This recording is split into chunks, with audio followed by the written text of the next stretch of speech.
Okay, sweet. Let's first start with closing that closet door.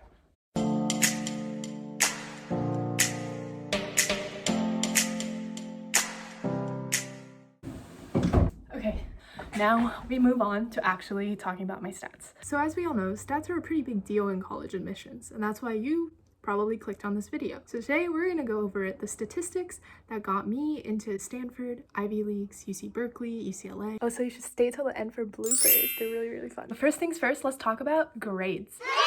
So for grades, I go to a high school that offers AP classes. We're a pretty small high school in the middle of Oregon, so we don't necessarily have the most number of AP classes, but I did try my best to take the most rigorous course load possible, and that included a couple college classes actually. So I'm just going to start with my high school transcript and go from my 9th grade to 12th grade coursework. Also, to preface this, I had a 4.0 unweighted GPA, which meant that I had an A in every single class. My school didn't do weighted GPA, so I actually have no idea what that is, but I'll just kind of go through the honors and AP classes that I took through each year of high school. So my high school academic career actually started in 7th grade. I skipped a couple levels of math in middle school, so by 7th grade I was taking honors geometry at my high school where I'm going to be graduating from, and then in 8th grade I took honors algebra 2, and then freshman year I had more of an interesting schedule, I guess. I took psychology with BYU Independent Study, which was outside my high school, but the grade is on my high school transcript. And then actually physically at my high school, I took honors intro to lit, honors pre-calculus, chemistry as my core classes. And then for my electives, I took Spanish 2, photography 1, ceramics beginning. So I really recommend electives in high school actually, especially earlier on in high school, because I just think they really help you make friends in high school and just expose you to different things you can do. My weight training class really set the basis for my workout routine, so I'm really glad I took that class.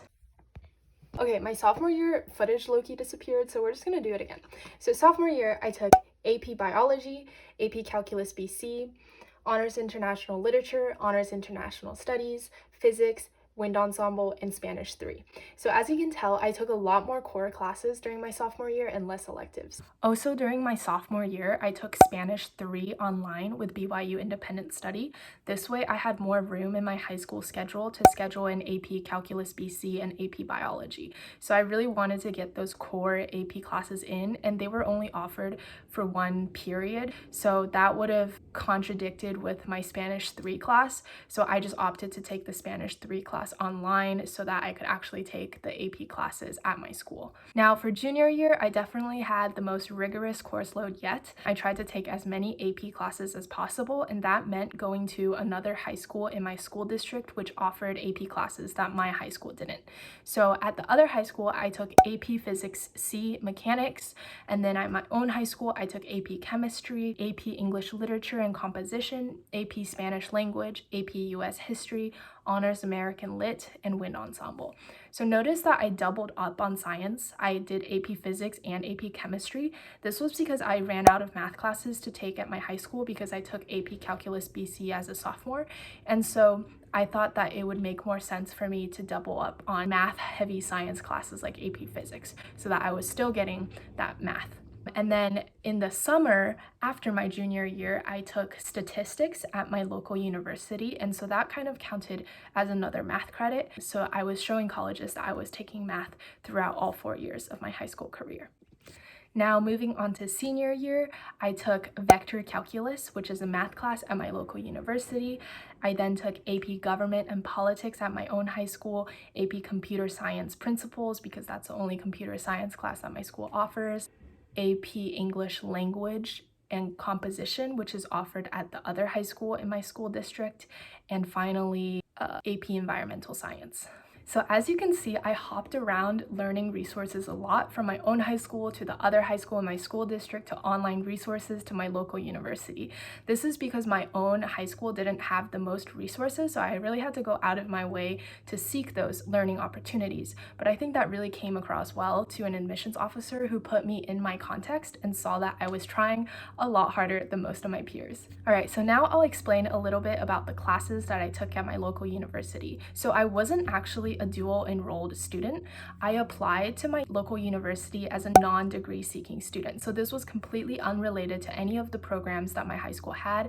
I just did this as an individual. And since I was a non-degree seeking student, I could apply as a first-year student when it came time to apply to college as a senior. Otherwise, if you apply to a local university as a degree seeking student, you can only apply as a transfer student to a university when it comes your senior year. So make sure you join the non-degree seeking program. So as for the classes I took at my local university, I took Statistics 201, Principles of Statistics, summer after my sophomore year. Then I took Economics 383, the Economics of Discrimination, the summer of after my junior year, and I took that along with Political Science 205, Introduction to International Relations.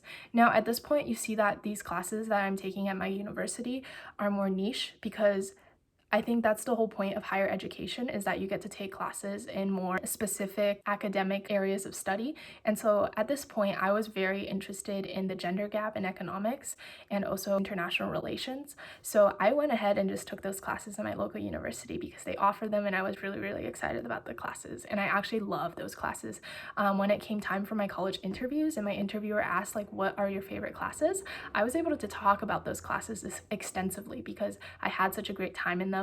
And I think the fact that they were college level classes, it also left a good impression on my interviewer and on the admissions committee as well. Now, during my senior year of high school, I took Vector Calculus 1, Math 254 for a quarter to fulfill that senior year math requirement. And then just for fun, during my winter quarters, I took Applied Economics 444, which was actually so cool. It was with some grad students and I felt really challenged in that class, but it was honestly such a great learning experience. So the class was called Commodity Futures and Options Markets, and we just kind of talked about the stocks market, which was my first exposure to this like whole other world, and I thought that was really, really cool. And I also took History 392, Modern China and Japan. So I did do a study abroad in Taiwan the summer before my senior year, and so having that history of China and East Asia and seeing my experiences put into context was really cool. So I really enjoyed that class as well.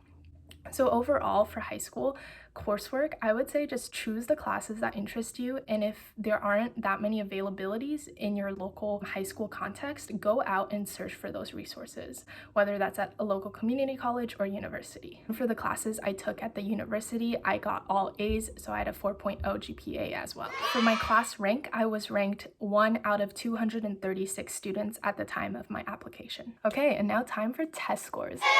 So I personally took the ACT, SAT, 4 SAT subject tests, and 11 AP subject tests by the time of my application, and I put all the scores of all the tests I ever took on my applications. So for the ACT, I took it twice. I got a 34 on my first try and a 35 on my second try.